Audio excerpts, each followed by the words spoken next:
आदरणीय दर्शकहरू नमस्ते। मेरो नाम चक्रप्रसाद ढुङ्गाना हो। आज मैले यहाँहरू समक्ष बिल्कुलै नयाँ विषयवस्तुलाई पस्किने जमर्को गर्दैछु। नेपालमा अहिले अत्यन्त विवादास्पद विषयको रूपमा रहेको मिलेनियम च्यालेन्ज कर्पोरेसन एमसिसी र नेपालमा यसको अवस्था के छ अहिले भन्ने विषयमा म यहाँहरूलाई विस्तृत रूपमा जानकारी दिने प्रयास गर्दैछु। यो विषयवस्तु खास गरिकन सामान्य ज्ञान अध्ययन गर्ने जुनसुकै व्यक्तिका लागि पनि बढी महत्त्वपूर्ण हुनेछ र लोकसेवा आयोगबाट लिने हरेक इक्जामका लागि यो विषय अत्यन्त महत्त्वपूर्ण विषयको रूपमा रहेको छ। त्यसैले यो विषयवस्तुलाई बडो गम्भीर तरिकाले यहाँहरूले लिनुहुनेछ भन्ने आशा गरेको छु। र आउनुहोस् सुरु गरौँ। मिलेनियम च्यालेन्ज कर्पोरेसन के हो र यसको नेपालको अवस्था के छ र विवाद किन भयो भन्नेतर्फ जाउँ। सबभन्दा पहिला त मिलेनियम च्यालेन्ज कर्पोरेसन, जसलाई छोटकरीमा एमसिसी भनिएको छ, मिलेनियम च्यालेन्ज कर्पोरेसन के हो भन्नेतर्फ विचार गर्दा अमेरिकाले तेस्रो विश्वका अथवा विकासोन्मुख र विकासशील राष्ट्रहरूलाई विभिन्न प्रकारले सहायता दिँदै आएको छ र अमेरिकाले दिने सहायता खास गरिकन युनाइटेड स्टेट्स युएसएआइडी यो संस्था मार्फत दिँदै गरेको पाइन्छ। तर यो संस्थाले विगतमा जसरी विभिन्न देशहरूलाई अमेरिकी सरकारको तर्फबाट वैदेशिक सहायताहरू दियो, त्यो सहायताहरू दिने क्रममा त्यसको प्रभावकारिता चाहिँ त्यति भएन र यसले नवप्रवर्धन पनि ल्याउन सकेन र यसमा राजनीति बढी हावी भयो र यसको विकल्पको रूपमा एउटा नयाँ संस्था ल्याउनुपर्छ। त्यो चाहिँ राजनीतिबाट बिल्कुलै तटस्थ रहनुपर्छ र त्यो चाहिँ एकदम पेशेवर प्रोफेसनल प्रोजेक्ट म्यानेजमेन्ट प्रोजेक्टलाई चाहिँ फोकस गरेर प्रोजेक्ट बेस्डको रूपमा वैदेशिक सहायता परिचालन गर्नुपर्छ भन्ने अवधारणाका साथमा मिलेनियम च्यालेन्ज कर्पोरेसन भन्ने संस्था आएको हो। यसको मूलभूत रूपमा विश्वका विभिन्न देशहरूलाई आर्थिक वृद्धिको सहायताद्वारा गरिबी निवारण गर्ने दुईवटा मूलभूत पिलरहरू यसको रहेको छ। त्यसैले वैदेशिक सहायताले नयाँ ढङ्गबाट सञ्चालन गर्नका लागि अमेरिकी सरकारले स्थापना गरेको एउटा नयाँ संस्था नै एमसिसी हो र यो चाहिँ 2004 को जनवरीमा स्थापना भएर हाल विश्वका करिब 49 वटा देशहरूमा यसले आफ्ना कार्यक्रमहरू सम्पन्न गर्दैछ वा गरिसकेको छ वा गर्ने तयारीमा रहेको छ र नेपाल पनि त्यही 49 वटा देशहरूमध्ये एउटा देशको रूपमा नेपाल पनि रहेको छ। अब यो एमसिसीले कसरी गर्छ त काम भन्ने सन्दर्भमा यसलाई अमेरिकन सरकारले अत्यन्त नवप्रवर्धनात्मक वैदेशिक सहायताको एउटा सिद्धान्तको रूपमा लिएको पाइन्छ। एउटा नयाँ आदर्शको रूपमा यो संस्थालाई स्थापना गराएको देखिन्छ र यो संस्थाले खास गरिकन 4वटा सिद्धान्तहरूलाई आत्मसात गरेको पाइन्छ। वैदेशिक सहायता परिचालनको लागि त्यस्ता देशहरूलाई मात्रै वैदेशिक सहायता दिने जो चाहिँ प्रतिस्पर्धामा खरो उत्रिन सक्छन् अथवा प्रतिस्पर्धात्मक छनौट हुनुपर्छ। सबैलाई सबै खाले सहायता दिने होइन, जुनलाई जुन खाले सहायता चाहिएको छ त्यस्तो खालको सहायता मात्रै उपलब्ध गराउने हो र कुन देशलाई कति सहायता दिने भन्ने चाहिँ प्रतिस्पर्धात्मक छनौटको आधारमा हुन्छ। त्यसैले सबै देशमा एमसिसी लागू हुँदैन। एमसिसी लागू हुनका लागि निश्चित क्राइटेरियाहरू तोकिएको छ, निश्चित इन्डेक्सहरू सूचकहरू छन्। ती सूचकहरूलाई जुन जुन देशले पुरा गरेको छ ती देशहरूलाई मात्रै प्रतिस्पर्धात्मक छनौट विधिद्वारा एमसिसीको वैदेशिक सहायता उपलब्ध गराइन्छ। त्यस्तै अर्को एमसिसीको सिद्धान्त भनेको राष्ट्रगत नेतृत्व हो। कन्ट्री लेड प्रिन्सिपल यसले फलो गर्छ अथवा जुन देशका लागि वैदेशिक सहायता चाहिएको छ त्यो वैदेशिक सहायता प्राप्त गर्ने देशकै नेतृत्वमा त्यसका के कति समस्याहरू छन्, त्यसको के कति कस्ट बेनिफिट हुन्छ, त्यसको कुन परियोजनामा लगानी गर्नुपर्ने हुन्छ, यी सबै कुराहरूको नेतृत्व चाहिँ सम्बन्धित देशले नै लिनुपर्छ भन्ने अर्को सिद्धान्त रहेको छ। र त्यस्तै एमसिसीले अर्को कन्ट्री लेड इम्प्लिमेन्टेसन अथवा राष्ट्रगत कार्यान्वयनको सिद्धान्तलाई पनि अख्तियार गरेको छ। यसो भन्नुको मतलब कुनै पनि सहायता लिने राष्ट्रले त्यो परियोजनाका समग्र पक्षहरूको कार्यान्वयन गर्ने ढाँचा चाहिँ उसैले बनाए बमोजिम हुन्छ र उस नै जिम्मेवार हुन्छ भन्ने छ। र अर्को एमसिसीको महत्त्वपूर्ण सिद्धान्त भनेको नतिजामा केन्द्रित हुनु, फोकस अन रिजल्ट हो, नट प्रोसेस। यसले प्रक्रियालाई हेर्दैन, यसले चाहिँ नतिजालाई हेर्छ। त्यसैले हामीले कसरी गऱ्यौँ भन्दा पनि हामीले के ल्यायौँ भन्ने कुरा नतिजाले हेर्छ र एमसिसीले पनि वास्तवमा नतिजालाई नै फोकस गर्छ र नतिजाले जहिले पनि के बनाइयो भन्ने कुरा होइन कि यसले के परिवर्तन ल्यायो त भन्ने कुरालाई महत्त्व दिन्छ। त्यसैले एमसिसी खास नयाँ नवप्रवर्तनात्मक सिद्धान्तहरूमा आधारित वैदेशिक सहायताको एउटा अमेरिकन संस्था हो भनेर भन्न सकिन्छ। र वैदेशिक सहायता दिनका लागि एमसिसीले विभिन्न 20वटा आधारहरू तोकेको छ। ती आधारहरूमा जुन जुन देशले ती आधारहरूको फलो गर्न सक्छ, ती आधारहरूमा खरो उत्रिएका देशहरूले मात्रै एमसिसीको आधारमा वैदेशिक अनुदान अमेरिकी सरकारबाट प्राप्त गर्छन्। ती 20वटा आधारहरूमध्ये जस्तो 3वटा मुख्य खण्डहरूमा विभाजन गरिएको छ। न्यायपूर्ण शासनका 6वटा सूचकहरू त्यहाँ डेभलप गरिएको छ। प्रत्येक वर्ष एमसिसीले यस्ता सूचकहरूलाई अपडेट गर्ने गरेको छ र प्रत्येक देशको रिपोर्ट सार्वजनिक गर्ने गर्दछ। त्यस्तै जनता उप कतिको लगानी गरिएको छ त्यो अर्को सूचकहरू रहेको छ, त्यसमा 6वटा सूचकहरू छन्। र आर्थिक स्वायत्तता र स्वतन्त्रताका 8वटा सूचकहरू छन्। यो 3वटा सूचकहरूको संयुक्त जुन अङ्क प्राप्त हुन्छ देशलाई, त्यो देशमा सबभन्दा बढी अङ्क प्राप्त गर्नेहरू नै यसको प्रतिस्पर्धात्मक छनौटमा अगाडि आउँछन् र त्यही देशलाई मात्रै एमसिसीले वैदेशिक अनुदान उपलब्ध गराउँछ। अब एमसिसी एकदम नवप्रवर्तन हो भनेर भनिसकेपछि यसले जुन डिसिजन लिन्छ, जुन निर्णयहरू गर्दछ, त्यो सबै निर्णयहरू प्रमाणमा आधारित हुन्छन्। इभिडेन्स बेस्ड मोडल भनेर भन्छौँ। त्यसैले यसले आफ्नै एउटा मोडल डेभलप गरेको छ। कसरी निर्णय गर्ने भन्ने सम्बन्धमा, कसरी निर्णयहरूलाई तथ्यमा आधारित, प्रमाणमा आधारित बनाउने र कार्यान्वयन योग्य बनाउने भन्ने विषयमा यसको आफ्नै एउटा मोडल रहेको छ। त्यो मोडल त्यो मोडलको मुख्य उद्देश्य भनेको पोभर्टी रिडक्सन, गरिबी निवारण गर्ने र इकोनोमिक ग्रोथलाई, आर्थिक वृद्धिलाई प्राप्त गर्ने, यो दुईवटा मूलभूत लक्ष्यहरू त्यसको रहेको छ, गरिबी निवारण र आर्थिक वृद्धि। तर यो दुईवटा मूलभूत लक्ष्यहरूलाई प्राप्त गर्नका लागि उसले जम्मा 4वटा यसका पिलरहरू रहेका छन्। त्यो 4वटा पिलरहरूमा जस्तो पहिलो पिलर छ कुनै पनि देशको कन्ट्री स्कोर बोर्ड। कुनै पनि देशले कति 20वटा उसका इन्डिकेटरहरू तोकिएको छ, ती 20वटा इन्डिकेटरहरूमध्ये उसको स्कोर कति छ त्यो हेर्नुपर्छ भन्ने यसको मान्यता हो। त्यस्तै दोस्रोमा कन्स्टेन्ट एनालाइसिस भन्छ, अथवा त्यो देशका विद्यमान समस्याहरू के छन्, अहिलेको त्यो देशको विकासका समस्याहरू के हुन्, ती समस्याहरूलाई पहिचान गर्नुपर्छ भन्ने अर्को मान्यता राखेको छ। त्यस्तै अर्को कस्ट बेनिफिट एनालाइसिस हुनुपर्छ। हरेक एमसिसीमा छानिने प्रोजेक्टहरूको कस्ट बेनिफिट एनालाइसिस हुनुपर्छ भन्ने मान्यता छ। र इफेक्टिभ मोनिटरिङ र इभ्यालुएसन सिस्टम पनि बसालिएको हुनुपर्छ। यो 4वटाको आधारमा डिसिजन गरिन्छ र त्यो डिसिजनले अल्टिमेटली केलाई सहयोग गर्छ त भन्दा आर्थिक वृद्धि र गरिबी निवारण। अब एमसिसी कार्यक्रममा विभिन्न मोडलहरू रहेका छन्। एमसिसी एउटा नाम हो, तर यो नामभित्र यो संस्थाले दिने सहायताहरू 3 किसिमका रहेका छन्।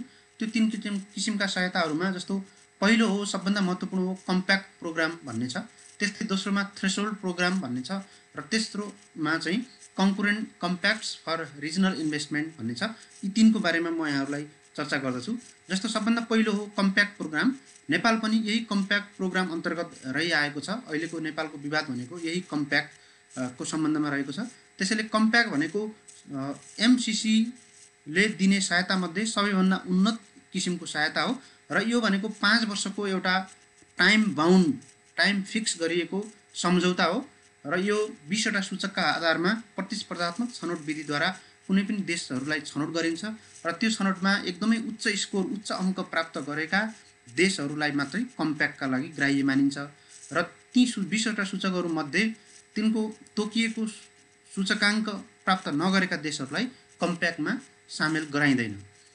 र यसको गरिबी निवारण र आर्थिक वृद्धिमा फोकस गर्नका लागि खास परियोजनाहरूमा दिइने अनुदानलाई कम्प्याक्ट प्रोग्राम भनेर भन्छौँ। कम्प्याक्टको शाब्दिक अर्थ भनेको एग्रिमेन्ट नै हुन्छ, एग्रिमेन्ट नै हो कम्प्याक्ट भनेको।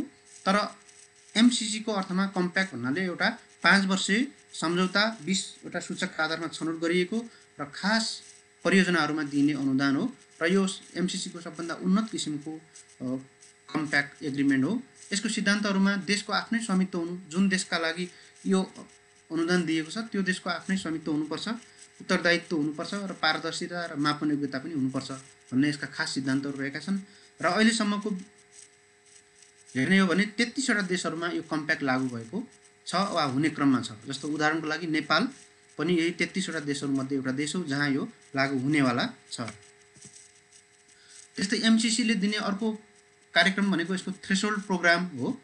जसो अघि मैले भने 20वटा जुन सूचकहरू छन् ती सूचकहरूमध्ये उत्कृष्ट अङ्क हासिल गर्न नसकेको अथवा ती सूचकहरूमा इभ्यालुएसन गर्ने क्रममा एउटा निश्चित मापदण्ड पुरा गर्न नसकेका अथवा प्रतिस्पर्धामा खरो उत्रिन नसकेका देशहरूका लागि कम्प्याक्ट भन्दा केही कम तल्लो स्तरको केही कम मात्रामा भए पनि अनुदान दिइने गरिन्छ।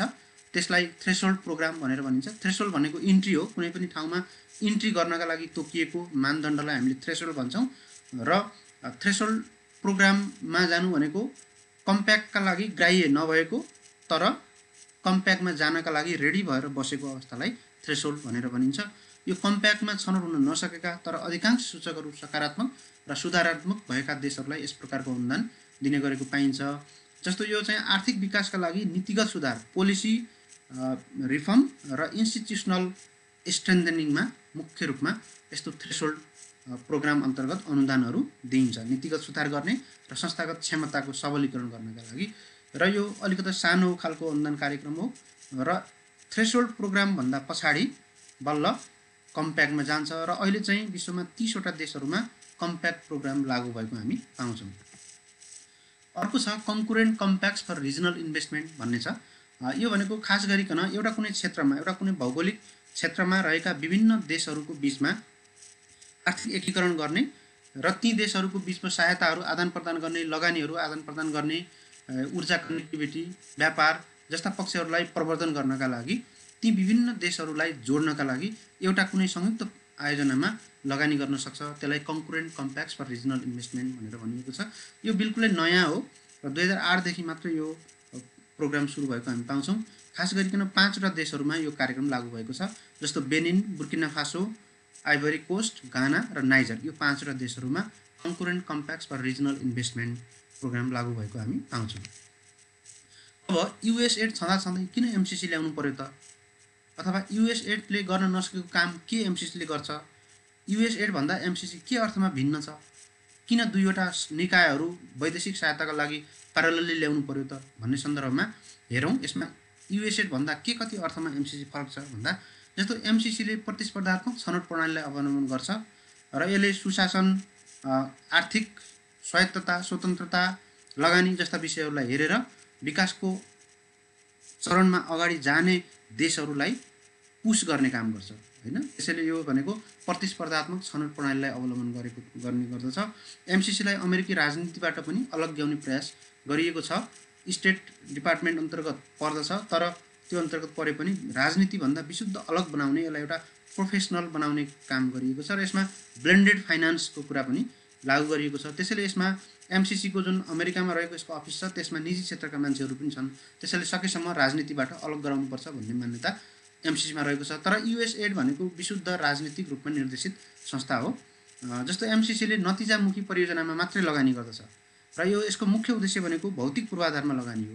जस्तो हामीले परम्परागत रूपमा युएस एडले गर्ने सहायता हेऱ्यौँ भने उसले भौतिक पूर्वाधारमा लगानी गर्दैन, उसले शिक्षा, स्वास्थ्य लगायतका नदेखिने कुराहरूमा धेरै लगानी गर्छ। तर एमसिसीले अब पूर्वाधारमा लगानी गर्छ।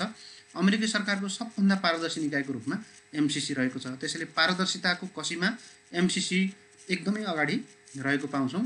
यसले तथ्यमा आधारित नीति र कार्यक्रम तयार गरी लागू गराउने काम गर्दछ र अनुदान प्राप्तकर्ता देशलाई स्वायत्तता, अपनत्व र जिम्मेदारी दिन्छ, जबकि युएस एडमा यस्ता प्रकारका कुराहरूको सर्वथा अभाव भएको हामी पाउँछौँ। अब नेपालमा एमसिसीको प्रवेश किन भयो, कसरी भयो भन्नेतर्फ जाउँ। नेपालमा एमसिसीको प्रवेश 2014 देखि यसको सुरुवात भएको हामी पाउँछौँ। नेपालको विकासको चरणमा के कस्ता कठिनाइहरू छन् त, विकासका बाधकहरू के हुन् भन्ने सम्बन्धमा एमसिसी र नेपाल सरकारको अर्थ मन्त्रालयको संयुक्त तत्त्वावधानमा नेपाल ग्रोथ डायग्नोस्टिक 2014 भन्ने एउटा ठुलो अध्ययन अनुसन्धान भएको थियो। यो अनुसन्धानले चाहिँ नेपालको विकासमा आर्थिक विकास र गरिबी अन्त्यका लागि 4वटा पक्षहरू जिम्मेवार रहेको भनेर निष्कर्ष निकालेको थियो। ती 4वटा पक्षमा जस्तो नीतिगत अस्थिरता छ, त्यस्तै ऊर्जाको अपर्याप्तता छ नेपालमा, त्यस्तै सडक तथा यातायातको प्रभावकारिता नहुनाले व्यावसायिक लागत चाहिँ बढेको छ र श्रम कानुन र श्रम सम्बन्धमा चाहिँ खराबीहरू छन्। यो 4वटा कुराहरू नेपालको ग्रोथको लागि सबभन्दा खराबी पक्षका रूपमा रहेका छन् भन्ने कुराको जब अध्ययन अनुसन्धान गरियो 2014 मा, त्यसपछि यो 4वटा कुराहरूमध्ये कुनै न कुनै क्षेत्रमा हामीले लगानी गर्नुपर्छ र नेपाललाई विकास गराउन सकिन्छ भन्ने अवधारणा चाहिँ अगाडि आयो र त्यसपछि एमसिसीले नेपालको कन्ट्री मूल्याङ्कन गर्न थाल्यो र त्यो जुन 20वटा सूचकहरू दिएको छ त्यो सूचकको आधारमा हेर्दा नेपालले ती सूचकहरूमा अधिकांश सूचकहरूमा राम्रो गरेको पाइयो। त्यसैले प्रतिस्पर्धामा नेपाल चाहिँ अगाडि आएको कारणले नेपाललाई अमेरिकी सरकारको एमसिसी परियोजना अन्तर्गत स्वीकार गरियो अथवा एमसिसीको लागि ग्राह्य बनाइयो र नेपाल एमसिसीको 3वटा विभिन्न प्रोग्रामहरूमध्ये कम्प्याक्टका लागि स्वीकृत भयो। र यो कम्प्याक्ट चाहिँ नेपालले 2वटा एग्रिमेन्ट गर्नुपर्ने भयो। पहिलो एग्रिमेन्ट हो कम्प्याक्ट, एमसिसी कम्प्याक्ट भनेर भन्छौँ। यो चाहिँ सेप्टेम्बर 14, 2017 अथवा 2074 भाद्र महिनाको 29 गते नेपाल सरकारको तर्फबाट अर्थमन्त्री ज्ञानेन्द्र कार्की र एमसिसीको तर्फबाट जोनाथन नासले अमेरिकाको वासिङटन डिसीमा हस्ताक्षर गरे। यो कम्प्याक्ट हो र यो मुख्य सम्झौता हो, मूलभूत सम्झौता हो। र यो सम्झौताभन्दा पछाडि परियोजनालाई कसरी अगाडि बढाउने भन्ने सम्बन्धमा प्रोजेक्ट एक्जिक्युसन एग्रिमेन्ट भएको छ। यसमा चाहिँ अमेरिकाको एमसिसीको तर्फबाट एन्थोनी वेल्चर भाइस प्रेसिडेन्टले दस्तखत गरेका छन् भने नेपालको तर्फबाट doctor Yuvraj Khatiwada minister of फाइनान्सले 29 सेप्टेम्बर 2019 मा दस्तखत गरेको हामी पाउँछौँ। नेपालमा एमसिसीको प्रावधान के छ त भन्ने सवालमा एमसिसी अन्तर्गत नेपालले $50 करोड अनुदान पाउनेछ। तिनै एमसिसीमा छनौट भएका परियोजनामा नेपालले $13 करोड आफ्नो पैसा खर्च गर्नुपर्नेछ। किन भन्दा नेपालले आफ्नो पैसा खर्च गरेन भने ओनरसिप हुँदैन भन्ने मान्यता छ। त्यस्तै मिलेनियम च्यालेन्ज एकाउन्ट नेपाल विकास समिति गठन आदेश 2074 पनि स्वीकृत भइसकेको छ र त्यो अन्तर्गत एमसिए नेपाल भनेर एउटा नयाँ संस्था पनि गठन गरिएको छ र नेपालको लागि सम्पूर्ण यो एमसिसीको काम गर्नका लागि, परियोजना सञ्चालन गर्नका लागि एमसिसी नेपाललाई जिम्मा दिइएको छ। अब नेपालले दिएका परियोजनाहरू के हुन् त भन्दा एमसिसीको अनुदानको लागि नेपालले जम्मा 2वटा परियोजनाहरूलाई अगाडि सारेको छ। ती परियोजनाहरूमा जस्तो पहिलो हो नेपाल इलेक्ट्रिसिटी ट्रान्समिसन प्रोजेक्ट। यसमा 400 केभी को 300 किलोमिटर प्रसारण लाइन बनाइनेछ र यसमा $400 मिलियन अनुदान दिइएको छ। यसलाई राष्ट्रिय गौरवको आयोजनाको रूपमा पनि नेपाल सरकारले स्वीकृत गरिसकेको छ र यसमा खास गरिकन काठमाडौँको लप्सीफेदीबाट रातामाटे, हेटौडा, दमौली, बुटवल र भारतको सीमासम्म प्रसारण लाइन बनाउने कार्यक्रम रहेको छ र यस अन्तर्गत 3वटा सब स्टेसनहरू छन्, रातामाटेमा, दमौलीमा र बुटवलमा र यसबाट 2 करोड 30 लाख नेपाली जनताले प्रत्यक्ष लाभ लिने आशा गरिएको छ र यो परियोजनाले नेपालमा बढी भएको बिजुलीलाई भारतसँग बेच्नका लागि र नेपालमा कम भएको अवस्थामा भारतबाट किनेर ल्याउनका लागि 2 वे ट्रान्समिसन लाइनको व्यवस्था गरेको छ। त्यसैले यो एउटा नेपालको नेसनल प्राइड प्रोजेक्टको रूपमा पनि रहेको छ र यसले नेपालमा ठुलो कायापलट ल्याउने अनुमान गर्न सकिन्छ। त्यस्तै एमसिसी परियोजना अन्तर्गत अर्को योजना हो द रोड मेन्टेनेन्स प्रोजेक्ट। यसमा कुन रोड भन्ने तोकिएको छैन। 5वटा रणनीतिक सडकहरूको स्तरोन्नति गर्ने र सुधार गर्ने कार्यक्रम यसमा रहेको छ। यसमा करिब 305 किलोमिटर रणनीतिक सडकको सुधार गर्नेछ र यसमा 10 लाख जनताहरू लाभग्राही हुने भनेर अनुमान गरिएको छ। अब यति हुँदाहुँदै पनि एमसिसीमा धेरै विवादहरू नेपालमा रहेको हामी पाउँछौँ। अब यी विवादहरू के हुन् त भन्ने सम्बन्धमा जस्तो पहिलो विवाद त इन्डो पेसिफिक रणनीतिभित्रको सहायता हो कि होइन भन्ने कुरा यकिन हुनुपर्छ भन्ने विषयमा नेपालको राजनीतिक वृत्तमा व्यापक रूपमा बहस भएको हामी पाउँछौँ। इन्डो पेसिफिक भनेको चीन घेराउका लागि इन्डियन ओसन र पेसिफिक ओसनको देशहरूका खास गरिकन जापान, इन्डिया, अस्ट्रेलिया लगायतका देशहरूको एउटा चाहिँ अमेरिकाले ल्याएको एउटा रणनीति हो र त्यो भित्रको रणनीति हो भने त्यो सैन्य रणनीति पनि हुनसक्छ र त्यो सैन्य रणनीति भएको कारणले त्यसमा नेपाल लाग्दैन, नेपालको असंलग्न परराष्ट्र नीतिमा हामी कायम छौँ भन्ने मान्यता नेपालमा उठेको छ। त्यसैले यो इन्डो पेसिफिक रणनीतिभित्रको सहायता हो कि होइन भनेर यकिन हुनुपर्छ भन्ने क्वेसन छ एउटा। त्यस्तै यो अर्को बिआरआईको विरोधी परियोजना हो कि होइन एमसिसी भन्ने पनि छ। बिआरआई चीनले अघि सारेको बेल्ट एन्ड रोड इनिसिएटिभ हो र यसले चाहिँ वान बेल्ट वान रोड अन्तर्गत आफ्ना विभिन्न देशहरूलाई एउटा चाहिँ नेटवर्कमा लैजाने काम गर्दै आएको छ र त्यो परियोजनाको विरुद्धमा हो भने नेपाल बिआरआईको एउटा चाहिँ सदस्य राष्ट्र हो र बिआरआईको विरुद्धको योजनामा हामी कसरी सामेल हुन सक्छौँ भन्ने अर्को एउटा राजनीतिक प्रश्न पनि हामी आएको पाउँछौँ। त्यस्तै यो कतै चीन घेर्ने रणनीति त होइन भन्ने पनि छ। नेपाल चीनको असल छिमेकी भएको कारणले चीन घेर्ने रणनीतिमा नेपाल सामेल भयो भने भोलिका दिनहरूमा छिमेकीहरूबाट नेपाललाई ठुलो असहयोग हुनेछ भन्ने आशंका रहिआएको छ। त्यस्तै यो एमसिसी सम्झौता एउटा सामान्य अनुदान सम्झौता हो तर यसलाई संसदबाट किन पारित गर्नुपर्ने भन्ने प्रश्न पनि आएको छ। तर संसदबाट पारित गर्नुपर्नको कारण चाहिँ खास गरिकन जस्तो ग्रोथ डायग्नोस्टिक नेपाल 2014ले जुन नेपालमा नीतिगत अस्थिरता छ, पोलिटिकल इन्स्टेबिलिटी छ भन्ने कुरा ल्याएको थियो, त्यसबाट पार पाउनका लागि अहिले संसदबाट पार गरायो भने त्यो कानुन सरह हुन्छ भन्ने एउटा लजिक दिएको छ। र त्यस्तै अर्को लजिक भनेको एमसिसी कम्प्याक्ट जब एउटा कानुनको रूपमा रहन्छ भने नेपाल कानुन सरह लागू हुन्छ भनेपछि संसदबाट पारित गराएको चिज मात्रै नेपाल कानुन सरह लागू हुन्छ। यदि संसदबाट पारित गरिएन भने त्यो नेपाल कानुन सरह लागू हुँदैन। त्यसैले पनि संसदबाट पारित गराउनु परेको हो भन्ने तर्क पनि अगाडि सारिएको पाइन्छ। त्यस्तै नेपालको महालेखा परीक्षकले लेखा परीक्षण गर्ने विषय के हो भन्ने विषयको पनि एउटा विवादको विषय रहेको छ। तर यसमा अमेरिकन सरकारले छनौट गरेको कम्पनीले लेखा परीक्षण गर्ने भन्ने विषय त छ, तर त्यसमा नेपालको महालेखा परीक्षकले लेखा परीक्षण गर्न सक्ने विषय पनि स्पष्ट रूपमा उल्लेख भएको हामी पाउँछौँ। कम्प्याक्टमै लेखिएको छ। सम्झौता जतिसुकै बेला पनि रद्द गर्न सकिने भएपछि यसको चाहिँ विश्वसनीयता के हो त? भोलि पर्सि हामी लगानी सुरु गर्ने क्रममा अमेरिकी सरकारले आफ्नो हितको रक्षा भएन भनेर यो सम्झौता रद्द गरिदियो भने त्यसको परिणाम के हुने भन्ने विषय पनि एउटा विवादको विषयको रूपमा आएको छ। त्यस्तै यो परियोजनाद्वारा सृजित भएका जतिसुकै बौद्धिक अधिकारहरू छन् ती बौद्धिक सम्पत्तिमाथिको अधिकारमा एमसिसीको एकलौटे अधिकार हुने भनेर तोकिएको छ।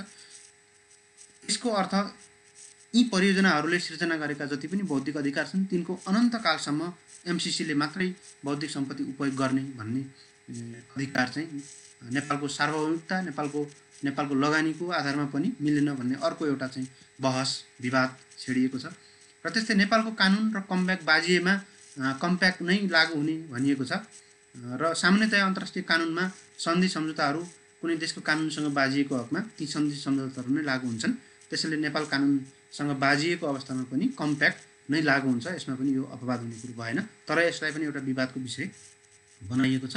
नेपालको संविधानभन्दा माथि कम्प्याक्ट भयो भनेर पनि प्रचार गरिएको छ, तर त्यसो हो जस्तो मलाई लाग्दैन।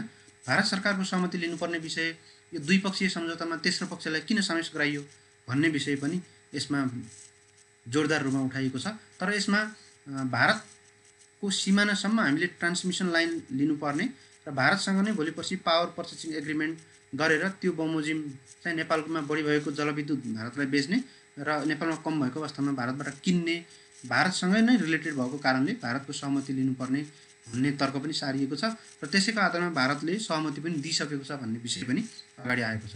यति धेरै विवादहरू छन्, त्यसो भए एमसिसीलाई के नेपालले अस्वीकार गर्नुपर्छ त? अस्वीकार गर्दा के हुन्छ त भन्ने सवालमा सामान्यतया केही पनि हुँदैन। किन भन्दा 500 मिलियनको अमेरिकी डलरको एउटा सानो सम्झौता, एउटा चाहिँ वैदेशिक अनुदानको रकम हो। त्यो नलिँदैमा नेपाललाई सामान्य हिसाबमा केही पनि फरक पर्दैन।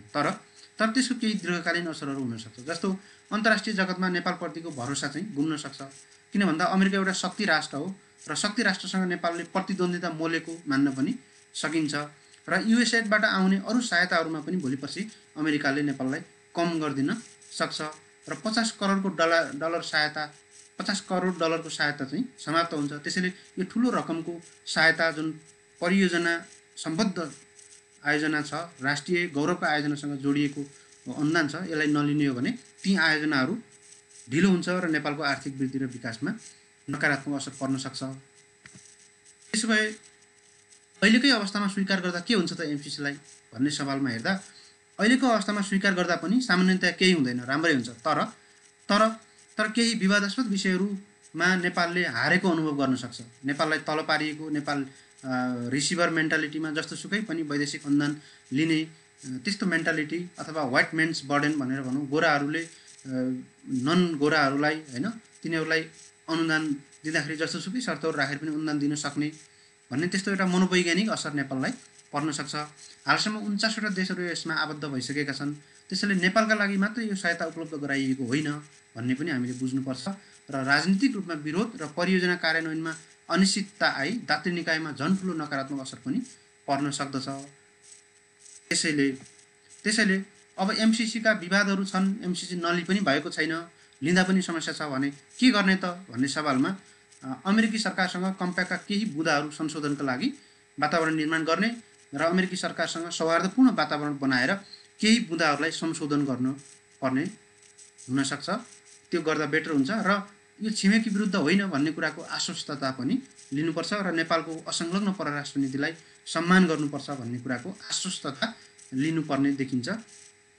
यो सामान्य विदेशी सहायताको विषय मात्रै भएकोले यसलाई धेरै राजनीतिक विवादमा ल्याइराख्न जरुरी छैन र यो समयमै परियोजनाहरू कार्यान्वयन गर्नुपर्ने हुन्छ र जनस्तरमा अमेरिका विरोधी भावना व्यापक मात्रामा फैलाइएको छ। यो पनि एकदमै गलत भइराखेको छ र एउटा परियोजनाको आधारमा शक्ति राष्ट्रको विरुद्धमा विरोधी भावनाहरू फैलाउन हुँदैन र परियोजनामा आधारित ठुलो धनराशिको समयबद्ध सहायता भएकोले यसलाई अस्वीकार गर्ने सम्भावनै छैन, अस्वीकार गर्न पनि हुँदैन।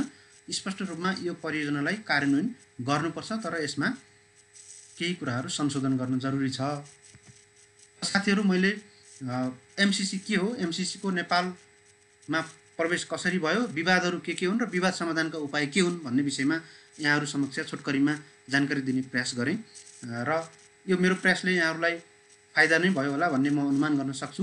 त आजलाई म बिदा हुन्छु। मसँग जोडिनु भएकोमा पुनः धन्यवाद दिन्छु र यहाँहरूलाई मेरो युट्युब च्यानललाई सब्स्क्राइब र सेयर गर्नुहोला भन्ने आग्रह गर्दै यहाँहरू समक्ष बिदा हुन्छु। हस्त नमस्कार।